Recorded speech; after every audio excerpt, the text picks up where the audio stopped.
1859년 영국에서 종의 기원이라는 책이 출판됐다. 이 책의 저자는 찰스 다윈이라는 생물학자인데 책의 요지는 인간과 모든 동식물은 어쩌다가 우연히 생긴 미생물에 의해 진화와 변이를 반복해서 생긴 존재라는 것이다. 이 책이 출판되자 유럽은 큰 충격에 빠졌고 애초에 신 같은 건 없으니 오직 자신의 뜻과 의지대로 살면 된다는 인본주의와 무신론이 급격하게 퍼지게 된다. 이러한 사상이 들불처럼 퍼질 수 있었던 가장 큰 원인은 종교 지도자들의 타락이다. 당시의 카톨릭 종교 지도자들의 머릿속엔 오직 돈과 권력을 가지려는 생각만 있었고 고통스럽게 하루를 살아가는 사람들의 삶을 외면했다. 하나님의 백성을 그저 자신들 종교 장사의 소비자 정도로 취급했다. 타락한 종교인들의 모습에 질려버린 사람들은 더 이상 교황이나 사제의 말을 듣지 않았고 무신론과 인본주의는 걷잡을 수 없이 전 세계로 퍼져나간다. 그야말로 온 세상이 하나님을 능멸하는 시대가 된 것이다.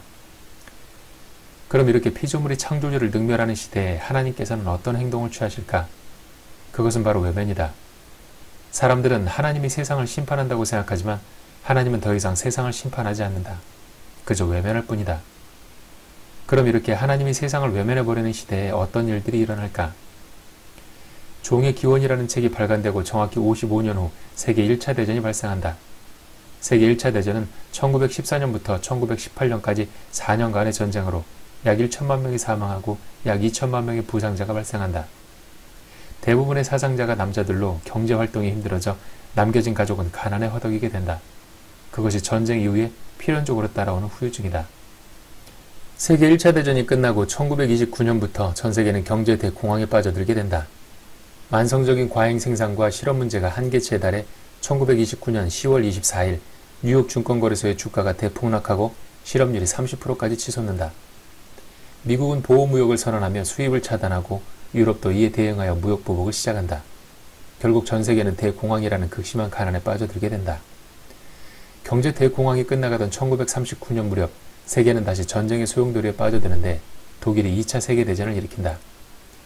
여전히 경제적 어려움을 겪고 있던 독일은 식민지를 확보해 경제난을 타개하려 했고 이에 이탈리아, 일본 등이 연합하여 유럽과 아시아까지 그야말로 전 세계가 전쟁에 휩싸이게 된다. 1945년까지 이어진 2차 대전은 공식적인 사망자만 7,300만 명이고 부상자는 1억 5천만 명 이상 발생했다. 그리고 전쟁이 끝나도 살아남은 사람들에겐 여지없이 극심한 가난이 기다린다. 이것이 바로 하나님을 능멸하는 시대에 일어나는 일이다.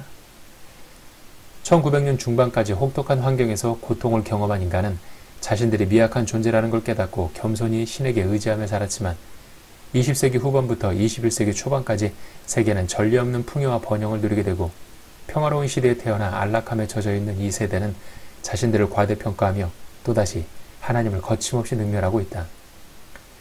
과거와 다른 점이라면 이 세대는 무신론을 주장하지 않는다. 정확히 말하면 신이 있는지 없는지 관심도 없고 알려고도 하지 않는다. 하나님이 무슨 생각을 하고 있는지 무엇을 원하는지 전혀 관심이 없다. 그저 자기 뜻대로 행동하며 편안하고 행복하게 살고 싶은 생각밖에 없다. 그나마 예수님의 가르침을 어설프게 알고 있는 자들마저도 사랑의 하나님은 결국 인간을 용납할 것이라며 방종을 일삼고 있다. 하나님을 철저히 무시한다. 이런 패역한 세대에 하나님은 외면으로 응답할 것이고 인간들이 당하는 고통에 상관하지 않을 것이다. 오랜 시간 한국의 경제적인 어려움이 지배할 것이고 제멋대로 살던 사람들을 고통스럽게 할 것이다. 모두 그들이 자처한 것이다. 하나님을 능멸하는 이 혼탁한 시대에 하나님에게 집중과 순종의 삶을 유지하여 사랑하는 가족과 소중한 재산을 지키는 지혜로운 사람이 되어야 할 것이다.